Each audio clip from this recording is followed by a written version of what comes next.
Everyone, welcome back to my channel, and for today's video guys, andito po tayo sa isa sa mga best property right now na may offer ko. Actually, dito na po yung magiging entrance natin. This is a pre-selling gated community. And then yan na po yung road going to Tagaytay. Actually, meron na dyang karatula going to Tagaytay. Then malapit lang din siya sa highway, around 3 to 4 minutes. So accessible siya, concrete road po yan, barangay road. So nagmotor tayo, pwede rin tayo magsasakyan. Very accessible. And then at the end of this video, I will show you kung gaano siya ka-accessible. I will be driving from the highway going to this property. Ayan. Then I will also show you the drone shot of this property. So you will see it habang naglalakad tayo dito. So papasyal ko kayo dyan. So please watch the drone shot first. So 3, 2, 1. Here's that aerial shot.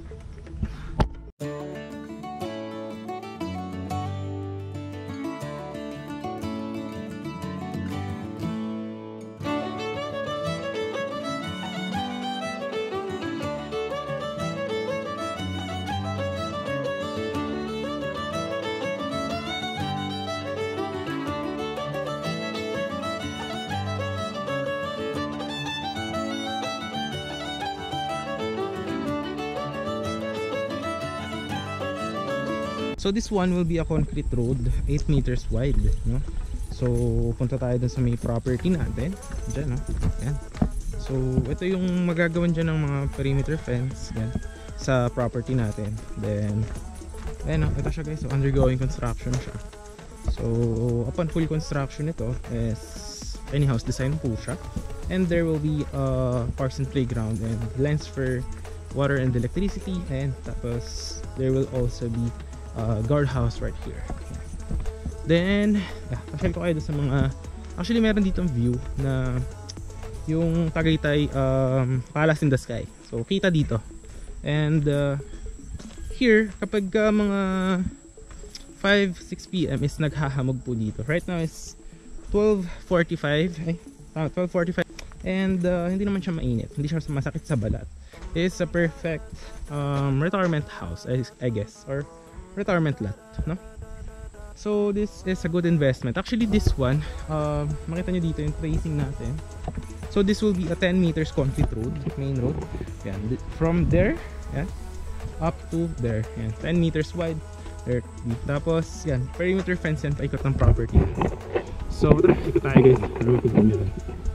Tapos yan, ile-level din yan yung mga lupa natin. Mataba actually lupa dito. So tara, let's go. Ayan yung mga equipment guys. Backhoe. Actually dito, wala na available dito ng mga lots, no? Puro ko sa inyo mga available, no? Para makita nyo din. Bigat tong helmet. Siguro yan. Iwan ko muna dito. Tapos may stick. Iwan natin dyan para tayo mabigatan. Ito eh. Ganda muna. KYT, not sponsored. So tara, ito tayo guys. Then guys, ito yung weather vibes dito.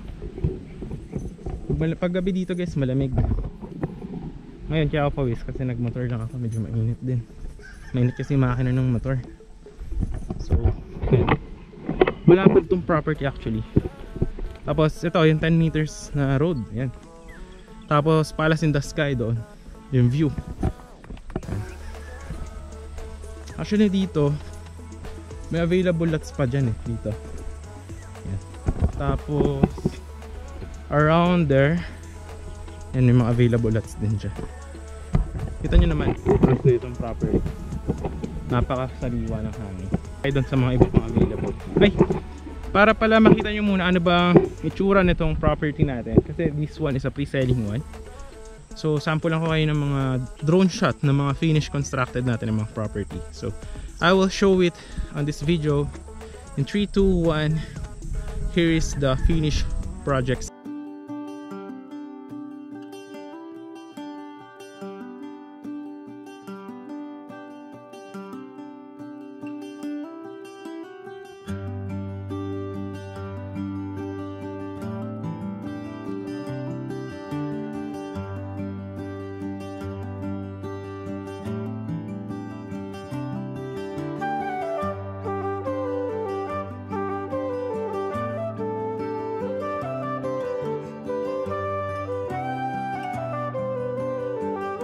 Tignan nyo naman kung gaano kaganda yung ating mga finished constructed na mga property.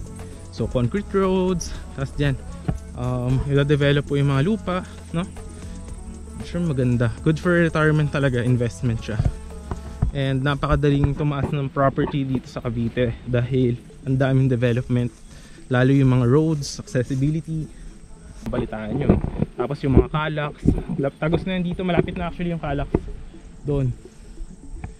From the SLEX or South Luzon Expressway, Calax, diretso labas mo na silang, which is silang Cavite, very near to Tagaytay. Doon na yung Tagaytay eh. So yun, yun yung Palace in the Sky dito sa taas guys, makikita nyo. Tara, tayo. Medyo mainit na, tirik na yung araw. Alright, so yun o, yun yung Palace in the Sky. Ayan, doon. Tapos ito, magiging concrete roads din po ito. Ayan. Actually meron na ditong mga tanda. Ito, kita nyo, pakita ko sa inyo. Ito yung magiging tanda. Ayan, yung stick na to up to here. Ayan, dito. Yan yung magiging mga concrete road up to there. Ayan. Kaso kasi nag-uulan ngayon kaya tumubo na yung mga damo. Pero may tracing na yung nakaraan. So guys, may mga available lots din tayo dito. Ayan. And there, may available lots din dyan. Actually highway na yan dyan eh. So lakad tayo dito para makita nyo din yung laki na itong property. Ito nyo naman yung drone shot nito. Actually malaki, malapad itong property natin ito. Ayan. Ito, tatanggalin to lahat ha pagka nag-develop, to turn over sa inyo. Tatanggalin po yan lahat. Alright, so gala-gala tayo guys.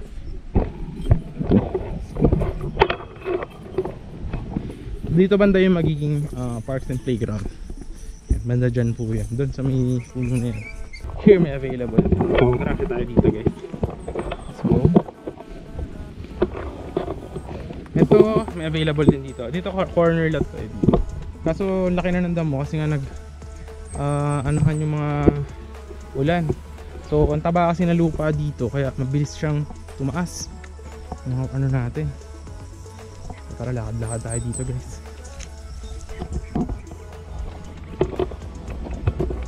Ito magiging concrete road yan ito. Yan up to there.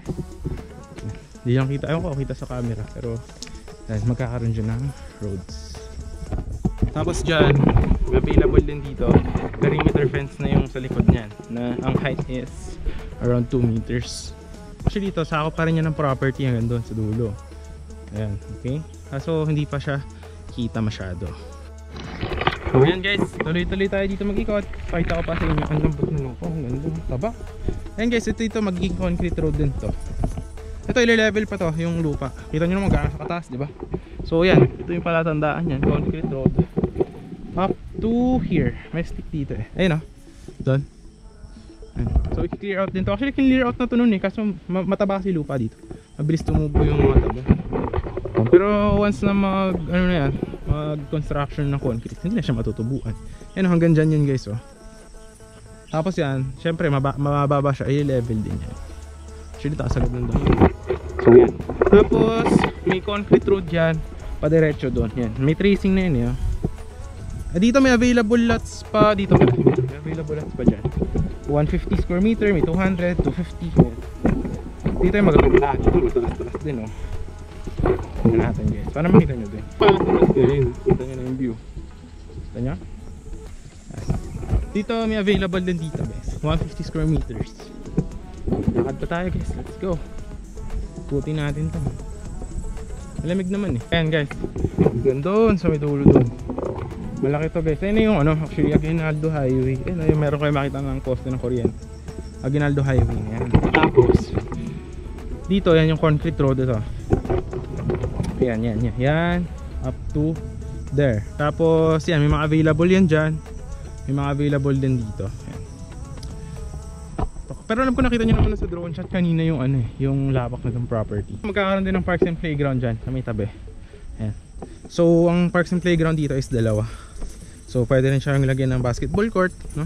Multi-purpose hall, yan. And many more. So gala-gala tayo dito guys hanggang sa dulo.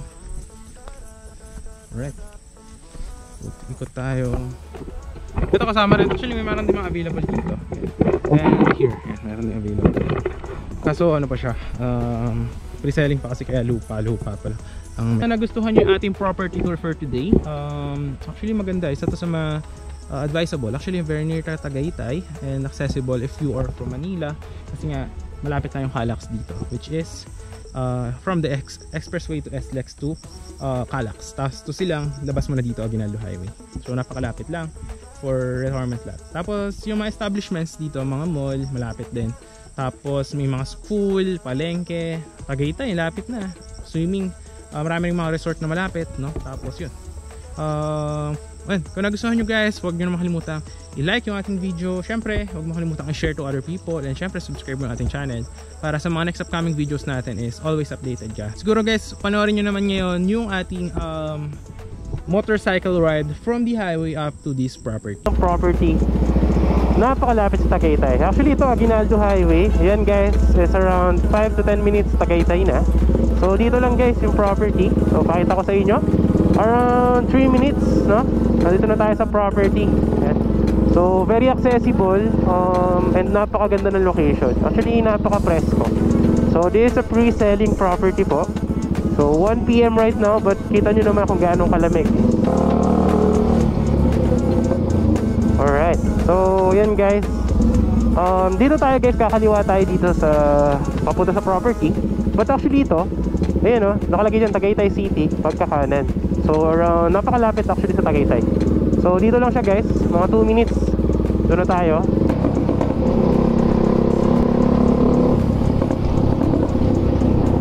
Ayun, tatunglat kasi yun.